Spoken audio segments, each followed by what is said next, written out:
नमस्कार, मैं प्रिया। आज है 17 जून। खबरों की तरफ बढ़ने से पहले एक नजर सुर्खियों पर।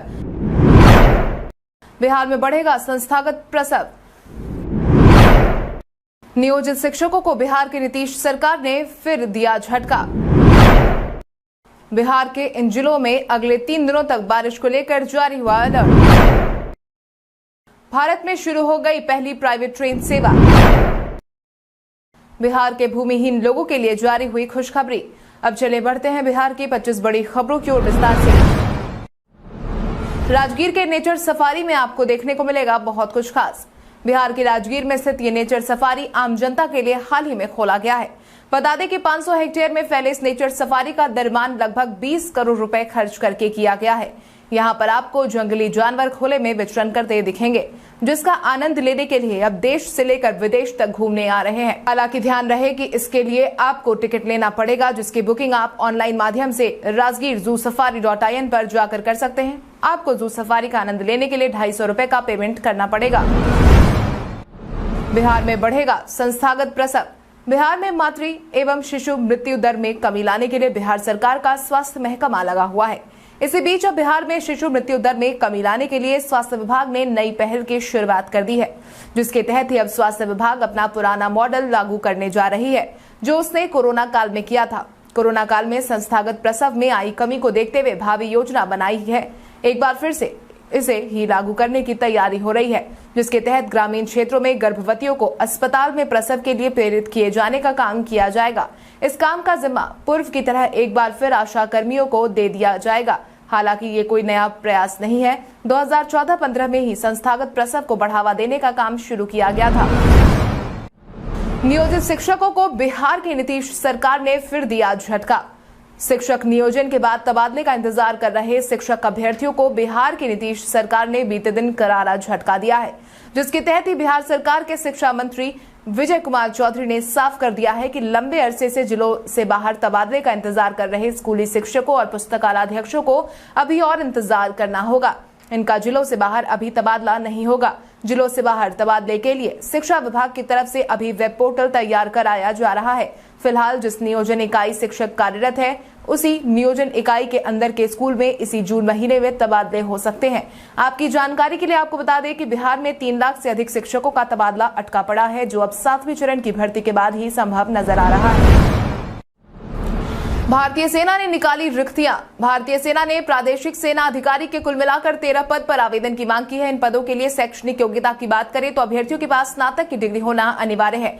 इच्छुक और योग्य उम्मीदवार आवेदन करने की तारीख 1 जुलाई से 30 जुलाई 2022 तक आधिकारिक वेबसाइट www.jointerritorialarmy.gov.in पर जाकर आवेदन से जुड़ी जानकारी ले सकते हैं। इसके साथ ही आप इन पदों से जुड़ी तमाम जानकारी नीचे डिस्क्रिप्शन बॉक्स में दिए गए URL से भी जाकर ले सकते हैं। शराब से जुड़े मामलों में 1 महीने में हुई इतने हजार गिरफ्तारियां। बिहार में शराबबंदी कानून लागू है, लेकिन इस कानून की सच्चाई समय समय पर सामने आती रही है। लेकिन बिहार की नीतीश सरकार कानून का सख्ती से पालन करवाने के लिए अडिग है। यही कारण भी है कि इस मामले को लेकर लगातार गिरफ्तारियां करवाई जा रही है। पुलिस मुख्यालय की तरफ से साझा की गई जानकारी के अनुसार 1 महीने से ही राज्य भर में 7,000 से ज्यादा प्राथमिकी दर्ज की गई है और 10,000 से अधिक अभियुक्तों को गिरफ्तार किया गया है। इस दौरान करीब 2.5 लाख लीटर देसी और विदेशी शराब भी बरामद हुई है। पुलिस मुख्यालय द्वारा जारी आंकड़ों के मुताबिक मई में शराब के खिलाफ जिला पुलिस और मद्य निषेध विभाग द्वारा बड़े पैमाने पर कार्रवाई की गई है। आंकड़ों के अनुसार राज्यव्यापी अभियान के दौरान बिहार मद्य निषेध एवं उत्पाद अधिनियम के तहत 7,172 मामले दर्ज किए गए हैं। बिहार के इन जिलों में अगले 3 दिनों तक बारिश को लेकर जारी हुआ अलर्ट। जहां एक तरफ बिहार के कई जिले राजस्थान की रेत की तरह तप रहे हैं, तो दूसरी तरफ बिहार के कई जिलों में मानसून की एंट्री हो गई है। इतना ही नहीं, आने वाले 3 दिनों तक इन जिलों में बारिश को लेकर अलर्ट तक जारी किया गया है। विभाग के मुताबिक राज्य में कई जगहों पर वज्रपात और आंधी पानी आ सकती है। पूर्णिया, कटिहार, सुपौल, अररिया, किशनगंज में 16 जून को तो मधुबनी, सुपौल और अररिया में भारी बारिश का अलर्ट जारी किया गया है। वहीं दूसरी तरफ राजधानी पटना की बात करें तो यहां सुबह से गर्मी और उमस से लोग परेशान रहे और दोपहर बाद मौसम का मिजाज बदल गया। बिहार में घटी ब्रांडेड दवाओं की बिक्री। बिहार में ब्रांडेड दवाओं की बिक्री में लगातार कमी देखी जा रही है। मई महीने में पिछले साल से प्रदेश में दवाओं की बिक्री के आंकड़ों को देखें तो इसके वॉल्यूम ग्रोथ में 3.3% और यूनिट ग्रोथ में 10.4% तक की कमी दर्ज की गई है। इसमें कोविड ड्रग्स की कुल बिक्री 60,456 करोड़ यानी कि कुल दवाओं का 36% हिस्सा है। इसकी बिक्री में वॉल्यूम ग्रोथ -3.31% और यूनिट ग्रोथ -10.44 रही। सबसे ज्यादा कमी कोविड उपचार में काम आने वाली दवाओं की बिक्री में हुई है। इसके वॉल्यूम ग्रोथ में -25.28 और यूनिट ग्रोथ में -22.55% की कमी आई है। वहीं नॉन कोविड दवा बिक्री के वॉल्यूम ग्रोथ में 14.23 और यूनिट ग्रोथ में 3.59% की वृद्धि हुई है। यह भी वृद्धि लक्ष्य के करीब 22% कम है। वहीं राजधानी में जन औषधि काउंटर की बिक्री एक साल में प्रतिमाह 20 लाख से बढ़कर 5 करोड़ हो गई है। भारत में शुरू हो गई पहली प्राइवेट ट्रेन सेवा। देश में पहली प्राइवेट ट्रेन सर्विस की शुरुआत हो गई है। 14 जून को कोयंबटूर से भारत गौरव स्कीम के तहत इस ट्रेन को हरी झंडी दिखाकर के रवाना किया गया था। भारत गौरव योजना के ही तहत देश की पहली प्राइवेट ट्रेन की शुरुआत हुई है। इसका सबसे पहला सफर तमिलनाडु के कोयंबटूर से शिरडी के बीच रहा।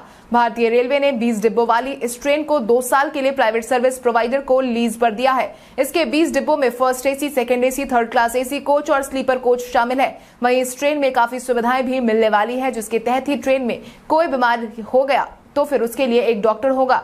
देश में इस ट्रेन में रेलवे पुलिस बल के साथ प्राइवेट सिक्योरिटी भी होगी। ट्रेन पर इलेक्ट्रीशियन और एसी मैकेनिक, फायर और सेफ्टी के लिए भी अधिकारी मौजूद रहेंगे। आज बिहारी बर्थडे स्पेशल में हम बात करेंगे दीपू घोष की। दीपू घोष भारत के एक पूर्व बैडमिंटन खिलाड़ी हैं, जिन्होंने 1960 के दशक में शानदार प्रदर्शन किया था। उनके भाई रमन घोष युगल में उनके लंबे समय के साथी भी देश में एक प्रमुख बैडमिंटन प्रतिभा थे। घोष तीनों संभावित श्रेणियों में 7 बार पूर्व राष्ट्रीय चैंपियन रहे। विशेष रूप से एकल में वो 6 बार फाइनल में पहुंचे, लेकिन 1969 में केवल 1 बार जीते। ज्यादातर समय वो नंदू नाटेकर, सुरेश गोयल और दिनेश खन्ना जैसे देश के सर्वश्रेष्ठ एकल खिलाड़ियों के बाद दूसरे स्थान पर रहे। डबल्स में घोष बंधु 1963 और 1970 के बीच इस दौरान 5 बार खिताब जीतकर हर फाइनल में पहुंचे। दीपू घोष का जन्म आज ही के दिन साल 1940 को बिहार के मुंगेर जिले में हुआ था। मेट्रो के लिए पटना के 10 स्थानों पर होगा भूमि अधिग्रहण। पटना मेट्रो के लिए स्टेशन निर्माण का काम जल्द ही शुरू होने वाला है। इसके लिए शहरी क्षेत्र में निजी भूमि अधिग्रहण करने का काम जल्द ही होगा। खबर के अनुसार 10 जगहों पर मेट्रो स्टेशन के लिए करीब 4 एकड़ से अधिक जमीन अर्जित करने का प्रस्ताव दिया गया है। जगदेव पथ के निकट रुकनपुरा मौजे में रामगढ़ महाराजा कामाख्या नारायण सिंह का प्राचीन महल परिसर मेट्रो स्टेशन के अलाइनमेंट में इसका आदेश जारी हुआ है। हालांकि निजी भूमि के अर्जन के पूर्व परियोजना का सामाजिक प्रभाव का अध्ययन कराया जाएगा। चंद्रगुप्त प्रबंधन संस्थान, आद्री और एएन सिन्हा संस्थान को अलग अलग क्षेत्र में मेट्रो परियोजना के लिए भू अर्जन का सामाजिक प्रभाव का अध्ययन करने की जिम्मेदारी सौंपी गई है। रिपोर्ट के बाद भू अर्जन की प्रक्रिया शुरू होगी। अग्निपथ योजना के तहत हिंसक प्रदर्शन करने वाले सावधान। अग्निपथ योजना के तहत हिंसक प्रदर्शन बिहार भर में देखने को मिल रहा है।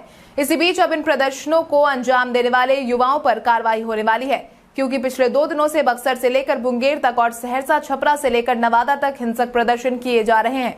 प्रदर्शनकारियों ने जगह जगह आगजनी और तोड़फोड़ की इस बीच प्रदर्शनकारियों को बीते दिन पुलिस ने चेतावनी देते हुए कहा है कि जो हिंसक प्रदर्शन करते हुए पकड़े जाएंगे उन पर एफआईआर की जाएगी। इसको लेकर ADG law and order Sanjay Singh ने प्रदर्शनकारियों को चेतावनी देते हुए कहा कि अग्निपथ स्कीम को लेकर हंगामा तोड़फोड़ करने वालों को चिन्हित कर उन पर सख्त कार्रवाई की जाएगी। उन्होंने छात्रों से अनुरोध करते हुए कहा है कि उनकी जो भी मांगे हैं उसको एक मांग पत्र के जरिए सामने रखें।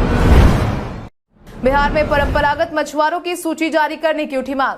बिहार में परंपरागत मछुआरों की सूची जारी करने की मांग अब जोर पकड़ने लगी है। इसको लेकर ही बिहार निषाद संघ अपनी 7 सूत्री मांगों को लेकर गर्दनीबाग में धरना देते देखे गए हैं। संघ के प्रदेश अध्यक्ष हरेंद्र प्रसाद निषाद ने कहा कि मछुआरों के परंपरागत पेशे को दबंग गैर मछुआरा छीनते जा रहे हैं। इससे मछुआरों की आर्थिक स्थिति दयनीय होती जा रही है। विधायक अनिल सहनी ने कहा है कि मत्स्यजीवी सहयोग समिति में परंपरागत मछुआरों का हक है, गैर मछुआ को तुरंत हटाना चाहिए। महासचिव उमेश मंडल ने कहा है कि मांगे जब तक पूरी नहीं होती आंदोलन जारी रहेगा। बिहार पुलिस ने राज्य भर से चुने 12 इंस्पेक्टर। राज्य के विभिन्न जिलों में बढ़ते क्राइम को कंट्रोल करने के लिए डीजीपी ने अहम कदम उठाया है, जिसके तहत ही बिहार भर से 12 इंस्पेक्टरों को चिन्हित किया गया है, जिनमें पूर्णिया समेत कई जिलों के इंस्पेक्टर शामिल हैं। बताया जा रहा है कि ऐसे चिन्हित तेज तर्रार इंस्पेक्टरों को पहले क्राइम कंट्रोल के लिए ट्रायल के तौर पर पटना के अलग अलग थानों की कमान सौंपी जाएगी। ट्रायल होने के बाद उन्हें अलग अलग जिलों में ऐसे थाने क्षेत्र जहां अधिक क्राइम हो रहा है वहां भेजा जाएगा। बिहार पुलिस मुख्यालय ज्ञापांक 328 के तहत हाल ही में पत्र निर्गत किया गया है। अलग अलग जगहों पर तैनात ऐसे 12 इंस्पेक्टर को अविलंब पटना में योगदान देने को लेकर पत्र भी जारी कर दिया गया है।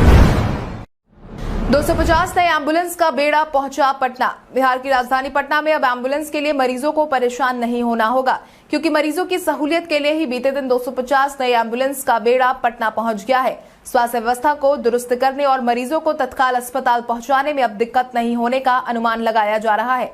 आपकी जानकारी के लिए आपको बता दें कि स्वास्थ्य विभाग ने राज्य में एम्बुलेंस सेवा को मजबूत करने को लेकर 1000 नए एम्बुलेंसों की खरीद का निर्णय लिया। इसके बाद एजेंसी के चयन के बाद ही एम्बुलेंस की आपूर्ति शुरू हो गई है। राज्य स्वास्थ्य समिति के कार्यपालक निदेशक संजय कुमार सिंह ने बताया कि लगातार एम्बुलेंसों की आपूर्ति की जा रही है। बिहार बोर्ड ने एक बार फिर से दी सभी स्कूलों को मोहलत। बिहार बोर्ड ने अपना नया आदेश जारी करते हुए एक बार फिर से उन स्कूलों को परीक्षा और पंजीयन का बकाया शुल्क जमा करने का निर्देश दिया है जिनका शुल्क अभी तक जमा नहीं हो पाया है, क्योंकि खबर के अनुसार बिहार बोर्ड की तरफ से मैट्रिक 2022 का अंक पत्रक, औपबंधिक प्रमाण पत्र और विद्यालय क्रॉस लिस्ट स्कूलों को भेजा गया है, लेकिन उन छात्रों का अंक पत्रक, औपबंधिक प्रमाण पत्र रोक दिया गया है जिनका अभी तक बकाया शुल्क जमा नहीं हो पाया है। जिसके बाद ही बोर्ड ने बकाया शुल्क जमा करने के लिए 15 जून तक का समय भी दिया है, लेकिन अभी भी काफी संख्या में छात्रों का बकाया शुल्क जमा नहीं हो पाया। इसके बाद बोर्ड ने फिर से 22 जून तक इसकी तारीख बढ़ा दी है। बिहार में यहां के लोगों को मिलेगा कचरा प्रबंधन का फायदा।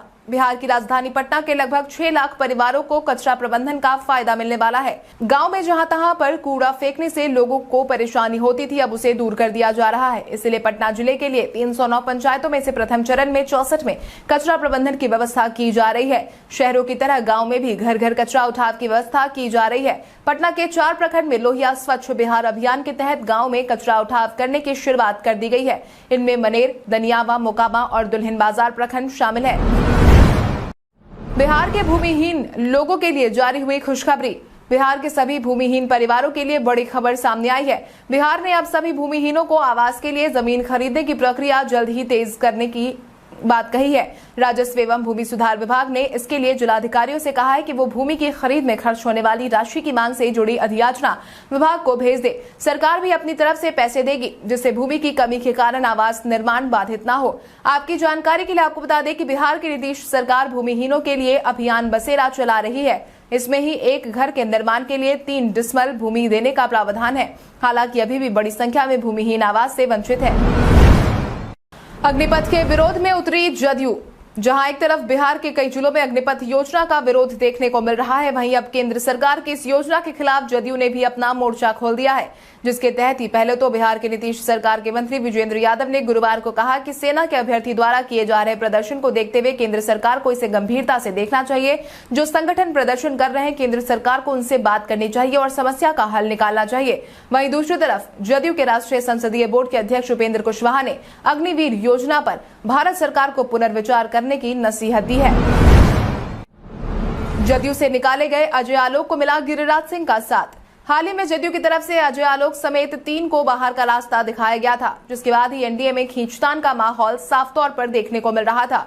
इसी बीच अब अजय आलोक को गिरिराज सिंह का समर्थन मिला है। दरअसल अजय आलोक ने विकिपीडिया के एक आंकड़े को साझा करते हुए बीते दिन लिखा कि आज 11 वर्ष के बाद बिहार की आबादी बढ़ी है, जिस पर ही जवाब देते हुए गिरिराज सिंह ने कहा कि अजय आलोक जी, आपने सही कहा है। जनसंख्या नियंत्रण कानून को राजनीति के चश्मे से देखने की जरूरत नहीं है, राष्ट्र के विकास के चश्मे से देखने की जरूरत है। अगर 1979 में चाइना ने जनसंख्या नियंत्रण के लिए एक कड़ा कानून नहीं बनाया होता तो आज दुनिया के सामने सशक्त चाइना नहीं होता। बिहार में इतने 1000 पुलिस कर्मियों का हुआ तबादला। बिहार में बीते दिन 1171 पुलिस कर्मियों का तबादला हो गया, जिसमें इंस्पेक्टर से लेकर सिपाही तक का तबादला किया गया है। वहीं तबादले की खबर आने के साथ ही पुलिस मुख्यालय ने यह आदेश दिया है कि संबंधित कर्मी अविलंब नव पदस्थापना स्थान पर योगदान कर अनुपालन सुनिश्चित करें। वहीं जिन पुलिस कर्मियों का तबादला किया गया है उसमें महेश कुमार, अनिल कुमार मिश्रा, ब्रजलाल प्रसाद सिन्हा, रामेश्वर ठाकुर, सुदामा रॉय, जय बहादुर सिंह, चंद्रशेखर गुप्ता, अजीत कुमार सिंह, राजेंद्र प्रसाद, सुनील कुमार, अभिनंदन मंडल, दिनेश कुमार महतो समेत अन्य का नाम शामिल है। हाजीपुर कोर्ट में पेश हुए लालू।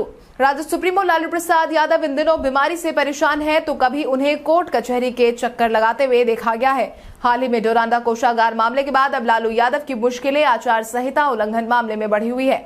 इसी मामले को लेकर बीते दिन लालू प्रसाद यादव की कोर्ट में पेशी भी हुई। ये मामला दरअसल आचार संहिता के उल्लंघन से जुड़ा हुआ ही है। इस मामले में लालू यादव का बयान कोर्ट में दर्ज किया गया है। जिन्हें नहीं पता उन्हें बता दें कि यह मामला आचार संहिता के उल्लंघन से जुड़ा है और इस मामले में लालू प्रसाद यादव का बयान आज कोर्ट में दर्ज किया गया। चुनावी आचार संहिता का मामला साल 2015 के विधानसभा चुनाव से संबंधित है। भारत के इतिहास में आज की तारीख कई कारणों से है दर्ज। भारतीय स्वतंत्रता संग्राम की नायिका झांसी की रानी लक्ष्मीबाई 1858 में शहीद हुई। महात्मा गांधी ने 1917 में साबरमती आश्रम के हृदय कुंज में अपना निवास बनाया। साइना नेहवाल 2012 में तीसरी बार इंडोनेशिया ओपन चैंपियन बनी। देश में विकसित हल्के लड़ाकू विमान तेजस का बैंगलोर में 2008 को सफलतापूर्वक परीक्षण किया गया। मंगल पर 2004 में पृथ्वी की चट्टानों से मिलते जुलते पत्थर मिले। असम के प्रसिद्ध साहित्यकार, स्वतंत्रता सेनानी और फिल्म निर्माता ज्योति प्रसाद अग्रवाल का जन्म 17 जून 1903 को हुआ। भारत के सर्वश्रेष्ठ टेनिस खिलाड़ी लिएंडर पेस का जन्म 1973 में हुआ। राजमाता जीजाबाई का निधन 17 जून 1674 में हुआ। आज के दिन को पिता दिवस के रूप में भी मनाया जाता है। केएल राहुल इंग्लैंड दौरे से हुए बाहर। भारतीय क्रिकेट कंट्रोल बोर्ड यानी बीसीसीआई ने केएल राहुल को इलाज के लिए विदेश भेजने का फैसला किया है। संभावना है कि भारत के सलामी बल्लेबाज और उपकप्तान का जर्मनी में इलाज होगा। इस वजह से केएल राहुल इंग्लैंड के दौरे पर नहीं जाएंगे। 30 वर्षीय केएल राहुल ग्रोइन की चोट से परेशान है और वो इससे उबरने के लिए इंग्लैंड की यात्रा को मिस करने के लिए तैयार है, जहां भारत 7 मैच खेलने जा रही है। बीसीसीआई ने राहुल के विदेश नहीं जाने की पुष्टि क्रिकेट से की है। बीसीसीआई सचिव जयशाह ने गुरुवार को क्रिकेट से कहा है कि ये सही है, बोर्ड उनकी फिटनेस पर काम कर रहा है और वो जल्द ही जर्मनी जा सकते हैं। विदेश जाने से सीधा मतलब ये है कि राहुल इंग्लैंड दौरे को मिस करेंगे, जहां भारत को 1 टेस्ट और 6 सफेद गेंदों के मैच खेलने हैं, जिनमें 3 T20 अंतर्राष्ट्रीय और इतने ही 1 दिवसीय मैच खेलने हैं। व्हाट्सएप ग्रुप एडमिन को और ताकतवर बनाएगा ये फीचर। व्हाट्सएप एक कमाल का फीचर ला रहा है जिसमें ग्रुप एडमिन और पावरफुल हो जाएगा। व्हाट्सएप लगातार अपने ग्रुप चैट फीचर में सुधार कर रहा है। हाल ही में ऐप ने एक फंक्शनैलिटी को रोल आउट किया जो यूजर्स को एक ग्रुप में 512 मेंबर तक जोड़ने की सुविधा देता है। अब कंपनी एक ऐसे फीचर पर काम कर रहा है जो ग्रुप एडमिन को उनके ग्रुप में शामिल होने वालों पर अधिक कंट्रोल देगा। WA बीटा इन्फो की एक रिपोर्ट के मुताबिक WhatsApp group membership approval feature पर काम कर रहा है। इस फीचर को इनेबल करने से ग्रुप यूजर को इस पर ज्यादा कंट्रोल मिलेगा कि कौन उनके व्हाट्सएप ग्रुप में शामिल हो सकता है। अब आइए जानते हैं सराफा बाजार और पेट्रोल डीजल के क्या थे भाव। अगर हम सराफा बाजार की बात करें तो सोने का भाव 16 जून को 22 कैरेट के लिए प्रति 10 ग्राम 48,410 रुपए है। 24 कैरेट के लिए प्रति 10 ग्राम 52,810 रुपए था। इसके साथ ही अगर हम चांदी की बात करें तो चांदी का भाव प्रति किलो 62,000 रुपए था। इसके साथ ही राजधानी पटना में पेट्रोल की कीमत 107.24 रुपए प्रति लीटर और डीजल के दाम 94.94 रुपए प्रति लीटर थे। कल हमारे द्वारा पूछे गए सवाल का जवाब आप में से बहुत सारे यूजर ने हमें कॉमेंट करके दिया था, उसके लिए आपका बहुत बहुत धन्यवाद। आप में से जिन यूजर ने हमारे सवालों का सही जवाब दिया है उनके नाम है नागेंद्र कुमार, बबीता यादव, विजय घायल, मनीष मोहरा, जितेंद्र रविदास, नुन्नू कुमार, प्रहलाद कुमार, मनीष कुमार, अनवर करीम खान, दीपक चंद्रवंशी, आलोक सिंह, सुकई पासवान, अभिषेक कुमार। आप इसी तरह हमारे सवालों का जवाब देते रहे। हम हर दिन वीडियो के अंत में आपका नाम लेने की पूरी कोशिश करेंगे। तो चलिए बढ़ते हैं आज के सवाल की ओर। आज का सवाल कुछ इस प्रकार है, क्या आपके यहाँ मानसून की पहली बारिश हुई है या नहीं? अगर हुई है तो हमें अपने जिले के नाम के साथ कमेंट करके जरूर बताएं। इसके साथ ही आज के लिए बस इतना ही। बिहार की बड़ी खबरों से अपडेटेड रहने के लिए हमारे YouTube चैनल को सब्सक्राइब करें और बेल आइकॉन दबाना ना भूलें। धन्यवाद।